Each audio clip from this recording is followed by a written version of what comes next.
i7 ગુજરાતનો અવાજ। નમસ્કાર દર્શક મિત્રો, i7 ન્યૂઝ ગુજરાતીની સાથે હું છું આપની સાથે પાયલ બામભણિયા। તો જોઈએ આજના મહત્વના સમાચાર। ભિલોડા ખાતે પત્રકાર એકતા પરિષદમાં તાલુકાના હોદ્દેદારોની નિમણૂક કરાઈ હતી।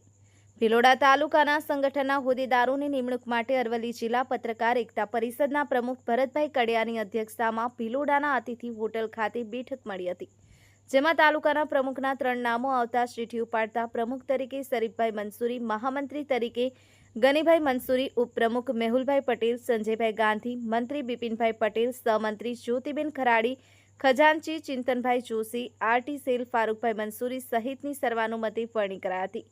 આ બેઠકમાં જિલ્લા ઉપપ્રમુખ નીતિનભાઈ પંડ્યા, કૌશિકભાઈ સોની, જીત ત્રિવેદી, મહામંત્રી ભરતભાઈ ભાવસાર, સલીમખાન પઠાણ, જગદીશભાઈ પટેલ, અજય ભાટિયા ઉપસ્થિત રહ્યા હતા।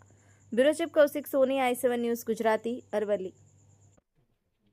ગુજરાત રાજ્ય પત્રકાર એકતા પરિષદ લાભુભાઈ કાતરોડિયાના અધ્યક્ષ સ્થાને અરવલ્લી જિલ્લાના પત્રકારના પ્રમુખ હું પોતે ભરતભાઈ કડિયા અને મારા અરવલ્લી જિલ્લાના પત્રકાર એકતા પરિષદના અહીંયા આગળ ભિલોડા ખાતે શરીફભાઈને અહીંયા આગળ નવનિયુક્ત પ્રમુખ બદલ અહીંયા આગળ આભાર વ્યક્ત કરું છું તથા તેમનું સંગઠન અહીંયા આગળ દિન બદિન આગળ વધતું રહે અને ભિલોડા તાલુકાના કોઈ પણ જાતના અટકેલા કામો કરવામાં સક્ષમ રહે તેવી પણ હું તેમને અને આખા સંગઠનને હું એવી ઈચ્છા રાખું છું।